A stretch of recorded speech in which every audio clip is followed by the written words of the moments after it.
And by the way, Mansell has had front wing breakages here at Monaco, and there have been deductions that that was the problem with Gerhard Berger's car at Imola when he plunged off the circuit, Ayrton Senna there. I'm being very careful not to say that that was the problem, because I don't think anybody really knows. One of the major problems that Ferrari had when they set about trying to find out what had caused the problem with Berger's car is that the enthusiastic tifosi, Italian supporters, had made off with a lot of the bits of Berger's car, as a result of which they weren't able to look at them all and deduce where, if anywhere, there was a breakage. There's Jean-Pierre Belsoise and his lady wife. Belsoise, remember, here had the distinction of winning in 1972, I think it was, when it rained, and that race took 3.5 hours, as a result of which the rule was brought in, and a very good rule it was too, that Grand Prix should be 200 miles or 2 hours, whichever is the lesser. So we didn't have to sit here and get bored out of our minds for 3.5 hours as we did on that particular day. Well, if your idea of boredom is driving around Monaco for 3.5 hours in the rain, James, it certainly isn't mine. I wasn't driving, I was watching, and that was boredom. Yes, the track was still wet as the 9 cars came out for pre-qualifying. The Lolas at the head of the field, everyone expecting them to get in, of course. Aguri Suzuki and Eric Bernard. Meanwhile, back in the pits, Bruno Giacomelli had very little hope of getting in with the life. It looked fairly lifeless yet again as the plugs were changed. In fact, Bruno did 1 slow lap. Lando Norris is making places. He's improving up to 18th position and fighting his way through the field. Peter Sauber, who started the Formula One team in 1993, sold it a few times, got it sold back to him a couple of times, and enjoying things down there. That team will turn into Audi in the next couple of years. Yeah, he's sort of the Swiss version of Eddie Jordan, isn't he? Who buys and sells his team but yet still owns it. I would never be that mean to Peter Sauber. Okay, good point, actually, yeah. Peter's a lovely man. Yes, Diniz apparently was overheating on his pit stop, so it's not a surprise to see him out of the race. Lacey's pushing hard, but Häkkinen's good stop and new tyres are taking him clear. And Häkkinen now really could start to threaten Johnny Herbert for that 4th place. Here's a replay of Diniz's problem. I would think the engine blew up so badly there that it's actually locked the back wheels. That's why he actually spun off the track. No other reason than a terminal engine failure, and locks the rear wheels if you don't pull the hand clutch fast enough. Well, subliminally, as we watch Shinji Nakano pulling off the track, well, they are dropping out now. This is turning out to be a race of attrition. It's very hot here. It hasn't affected either Jacques Villeneuve or the Williams-Renault at the moment. He's on his 54th lap now, looking very good indeed, because he's some 19 seconds ahead of 2-stop Eddie Irvine, 2-stop Jacques Villeneuve. Ralf Schumacher is catching Irvine's Ferrari. If they keep dropping out like this, the clown in the pace car is going to win the race, but let's hope not, because Villeneuve is on his way, still pumping in the 28s. We'll soon see, but this is lap 34. Conditions with the skies brightening are not really any better as Berger goes through and takes Schneider. Yes, and Schneider put him completely on the grass then. That was a very nasty moment indeed for Berger. And there you see, and Berger quite rightly giving him a big fistful.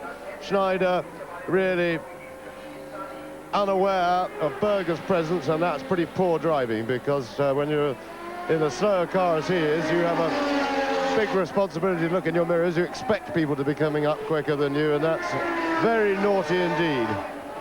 Yeah, they both speak the same language, German, albeit Berger, I presume, with an Austrian accent, and I'm sure there's going to be a healthy dialogue between them at the end of this race. 15.7 seconds is the gap still between Senna in the lead on lap 35 and Prost in second position.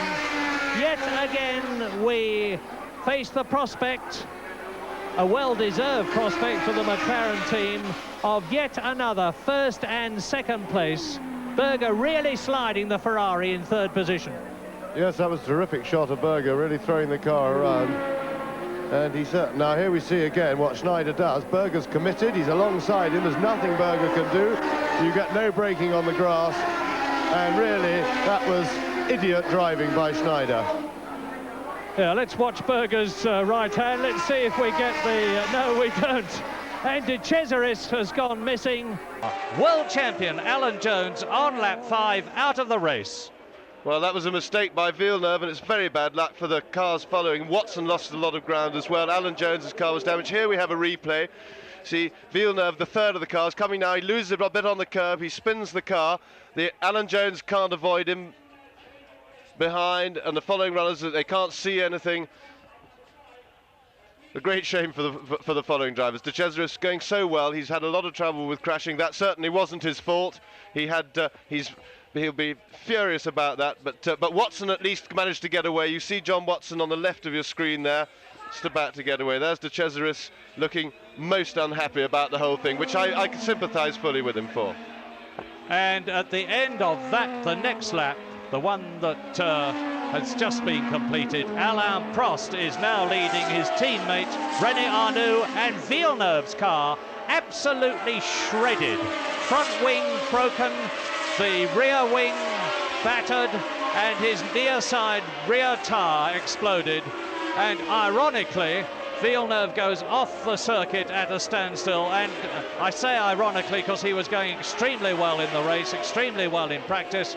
So now Sturr is out of the race, Alboreto is out of the race, Daly has gone into the pits, world champion Alan Jones is out, De Cesaris is out, Villeneuve is out, and John Watson spun.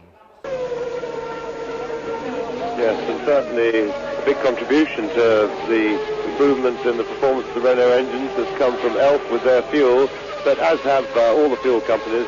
If anything, the biggest quantum leaps forward in performance this year have come from the exotic fuels that are now going into the car. Shell have done their bit, certainly with for Honda, with the Honda engine in McLaren, and of course Agip with Ferrari were the forerunners of the really hot jungle juice they use for qualifying. And we're watching Ralf Schumacher, the youngest driver in Formula One, 21 years old, son, of course, of double world champion Michael Schumacher, driving the Jordan with that very much sought-after Peugeot V10 engine. Yes, and as they approach another 40, I know from when I'm in the races, you're lapping those yellow cars. I think they're called 40s because there appear to be about 40 of them. You keep coming across them every lap, but they do seem to be getting out of the way a bit better these days. And a few car lengths of the lead car as Christina Aguilera fakes an interest in Formula One. And but they're lined up. Oh my goodness, we're seeing this. This is lap 77 for race leader Ayrton Senna. He's about to come through and start his last and victorious lap of the 1990 Monaco Grand Prix to make it 3 wins in 4 years.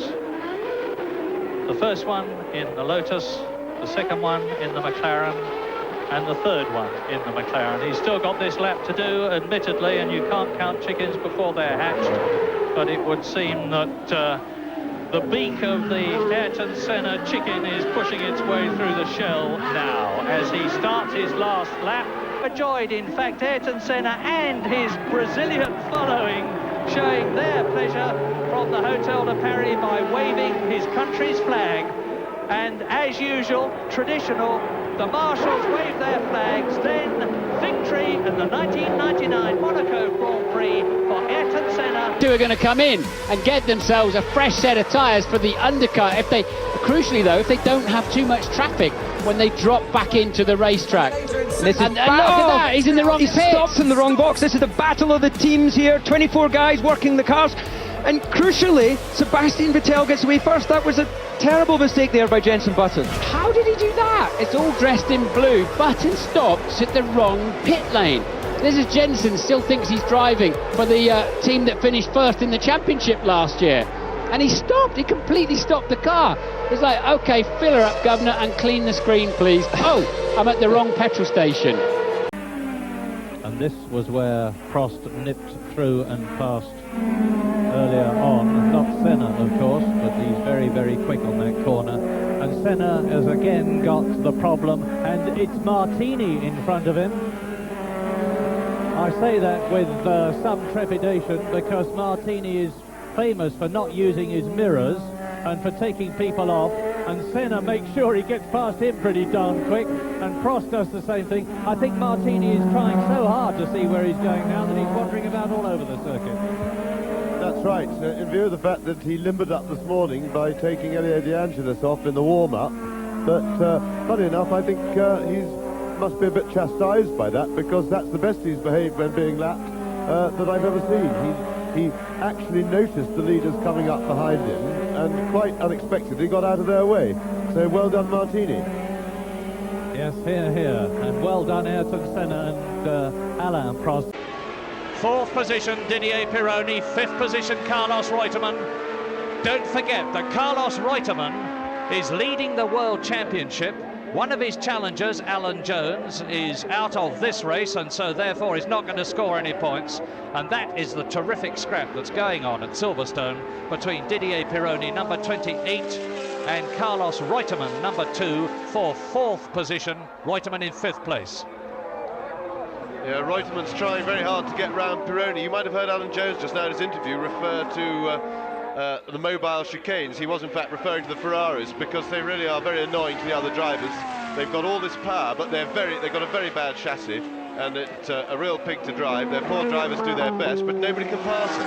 And Reutemann, you see, is stabbing away. Every time they get to a straight, Pironi pulls away from him, holds him up all through the corner, and there's absolutely nothing that a driver can do except get very frustrated behind as the people in front of the Ferrari pull further and further away from him, and he loses more and more touch with the rest of the race. The Italian, and that's Derek Warwick. Derek Warwick has spun and stalled.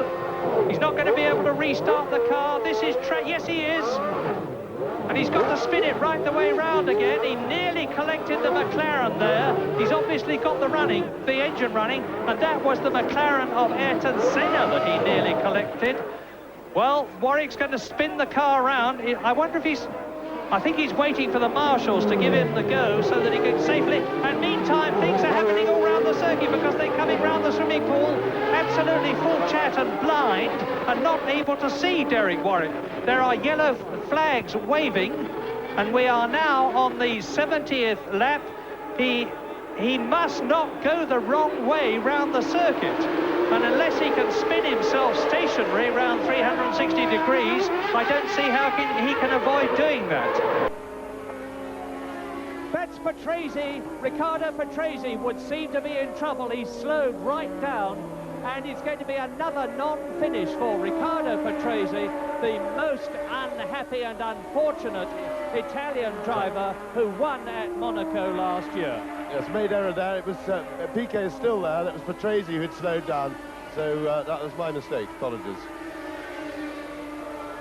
Well, Riccardo Patrese then, he's failed to finish a single race and to score a single point.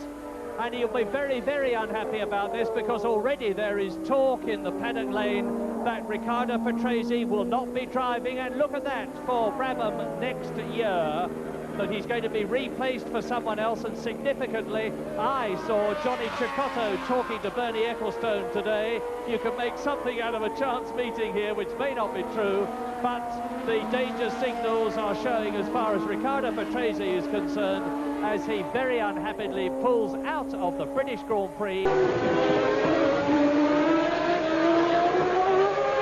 I think it's awful for poor Riccardo that it was not until very, very late in his career that he got to drive for a winning team, the Williams team, because Riccardo in his career has driven for Arrows and for Alfa Romeo, for Brabham, and now for Williams, and in none of those other teams was he ever able to show how good he was. Indeed, he got a pretty bad reputation, which he very rapidly put right when he got the opportunity to win. Yes, but Murray, to be fair to him, the Williams was a winning car last year and a winning car the year before, and he was not winning in it. This is a new and different Riccardo Patrese we've seen in some of the races this year.